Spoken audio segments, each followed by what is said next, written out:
Bora falar de futebol? Bora falar dos dilemas do técnico Abel Ferreira. São 3 que eu vou colocar aqui no vídeo. E claro que nos comentários você pode colocar outros dilemas que ele pode ter, tá? Mas eu destaquei os 3 principais que vão dar peso ao jogo ou tirar peso do jogo.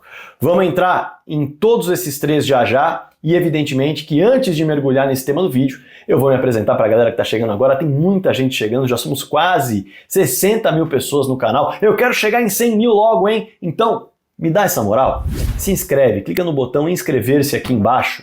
Diariamente, vídeo às 7 da manhã, com uma análise mergulhando num tema da Sociedade Esportiva Palmeiras. Além disso, ativa as notificações, aí você nem precisa correr atrás do canal para achar o link, você já recebe no seu celular. Clica no sininho, ele ativa as notificações para você. E para dar uma moral ainda maior para mim e mostrar que o vídeo é bom e merece chegar em mais gente, clica no joinha, no like que está aqui embaixo. É isso que essa ferramenta faz. Além do hype, é uma outra ferramenta que o YouTube está testando também. Evidentemente que eu espero o seu comentário aqui embaixo, com algo a discordar, algo a agregar, o que você bem entender sobre o vídeo, elogio, crítica, e também, quem sabe, com um outro dilema que o técnico Abel Ferreira tem para debater com a galera aqui embaixo, que tem muita gente boa e tem muito comentário legal. Combinado? Bora pro tema do vídeo sem mais delongas? Olha só, os dilemas de Abel Ferreira. Eu vou mergulhar em 3 aqui, tô olhando para a tela do meu lado. E o primeiro é o peso do jogo em relação à temporada. Por quê? A tabela de classificação do Campeonato Brasileiro, ela entrega uma preocupação em relação tanto a Palmeiras quanto a São Paulo, tá? É um dilema do Abel, mas também é do Zubeldia nesse sentido. Porque a próxima rodada, em caso de derrota, ela pode trazer uma situação muito complicada pela frente na busca pela liderança nesse segundo turno, tá? Para você ter uma ideia, hoje o Botafogo tem 43 pontos e 22 jogos disputados. É verdade. O Fortaleza tem 42 pontos e 21 jogos disputados, quer dizer, o Fortaleza hoje tem um jogo a menos. Então ele tem potencial para bater 45. Tô falando na distância atual. O Flamengo é o terceiro com 41 pontos, também com um jogo a menos, tem potencial para bater 44.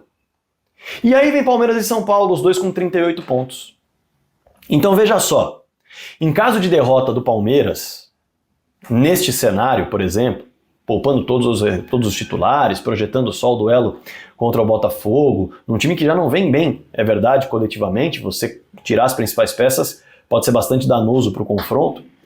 Uma vitória do Flamengo em caso de derrota do Palmeiras faz com que o Flamengo abra 6 pontos, podendo abrir 9, porque tem um confronto contra o Internacional que vem devendo muito na temporada. Se o Botafogo vencer, ele tem o mesmo número de jogos do Palmeiras. Ele abre 8 pontos. 8 pontos em caso de derrota do Palmeiras.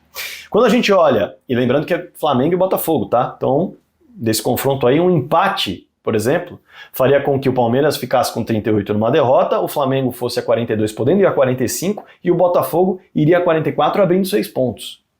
Um desses 3 resultados vai sair desse jogo. Quando a gente olha para o Fortaleza, que hoje tem potencial para ser líder do campeonato, ele vai encarar o Red Bull Bragantino. É fora de casa, é verdade, mas pode abrir a vantagem para 7 pontos com potencial para 10 em caso de derrota do Palmeiras.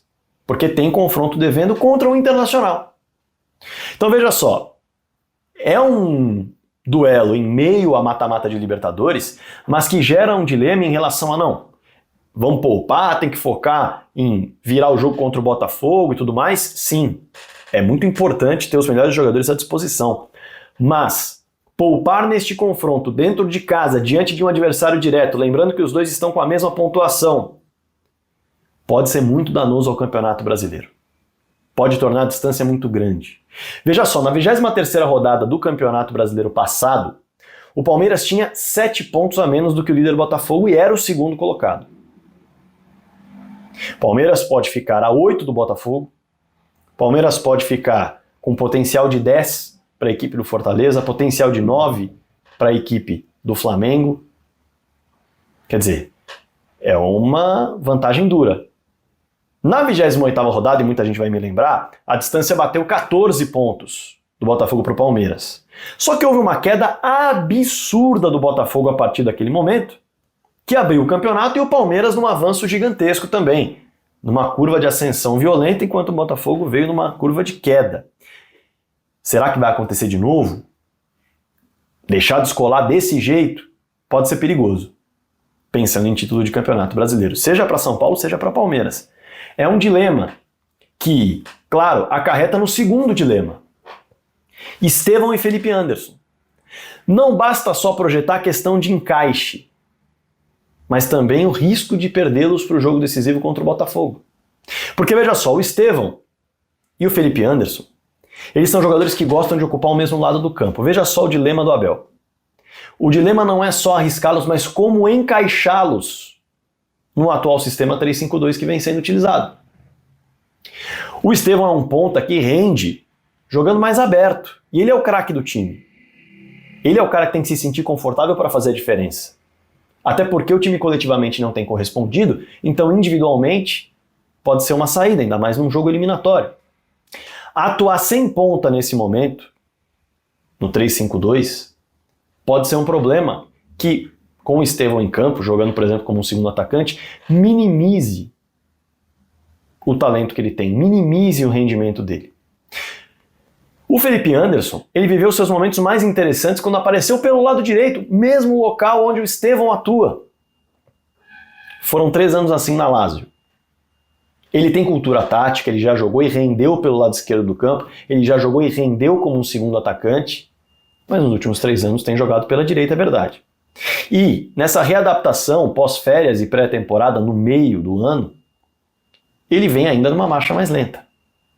Do lado esquerdo ele não conseguiu mostrar o seu melhor. Alguns lampejos interessantes aconteceram de fato do lado direito. Então veja o dilema. Você tem 2 peças muito importantes que você precisa encaixar num sistema que você tem utilizado, mas nesse momento não tem encaixe para os dois. Esse esquema de 3-5-2 ele pode se tornar um 3-4-3, mas ele obriga o Felipe Anderson a jogar pelo lado esquerdo, como um ponta esquerda, e o Estevão como um ponta direita, mantendo o Estevão, que individualmente tem brilhado mais ali. No 3-5-2, poderia colocar o Estevão como meia direita e o Felipe Anderson aberto. O Veiga apareceria pelo lado esquerdo, com o Aníbal sendo volante, e um ala aberto pelo lado oposto, seja o Vanderlan ou o Caio. O Caio vive o melhor momento, embora o Vanderlan tenha sido escolhido. Não há melhor a se fazer. Pode até funcionar, mas o Estevão ainda é muito franzino para lidar com o setor de meio congestionado. Quando você tem atletas em desenvolvimento físico ainda muito jovens e coloca para um embate contra volantes, contra duplas que vão trabalhar ali num setor muito congestionado para impedir a criatividade, de um modo geral o rendimento cai. E a partir daí acaba sendo complicado, ainda mais porque o Estevão tem como grande arma 1 contra 1. Jogando como um meia, ele não vai ter essa arma. Esses dilemas são complicados e, naturalmente, isso envolve projetar não só como o time vai entrar em campo com Estevão e Felipe Anderson, para já dar ritmo aos dois e tentar fazer o melhor encaixe, para que contra o Botafogo esse melhor encaixe já exista, ao passo que existe o receio de uma nova lesão. É bom lembrar que o Estevão fica fora dos confrontos contra o Flamengo porque entrou em campo contra o Vitória numa partida em que os reservas jogaram. Houve uma torção e o melhor jogador do time não pôde estar no momento decisivo da Copa do Brasil. Então esse receio também certamente existe de tê-lo em campo, tanto o Felipe quanto o Estevão, uma lesão acontecer e perder 2 peças que são muito importantes num ataque que hoje não rende tanto, logo no momento em que o Palmeiras precisa virar um confronto. E quem viu o vídeo que eu coloquei ontem aqui no canal sobre o time da virada, que tem o tricampeonato histórico paulista com viradas, mas tem sofrido na Copa do Brasil e na Copa Libertadores, sabe que não vai ser fácil. Não é fácil historicamente. Perder os principais atletas, líderes técnicos, digamos assim, do time, pode gerar um impacto até psicológico bem pesado. Então é um outro dilema. Escalar Estevão e Felipe para tentar fazer um encaixe e ganhar ritmo, ou poupá-los para ter a certeza de que eles estarão disponíveis no próximo jogo. Além disso, a dúvida em relação ao sistema, e aí a gente vai para o terceiro e último dilema. Quero suas respostas aqui nos comentários, hein? Esse terceiro e último dilema é trabalhar com um esquema de 3 zagueiros ou trocar este esquema? Porque Murilo não está à disposição para o choque rei. Murilo foi expulso contra o Flamengo. E aí o Palmeiras terá Naves como um terceiro zagueiro, junto com Vitor Reis e Gustavo Gomes? Dar ritmo ao Naves? Manter o esquema?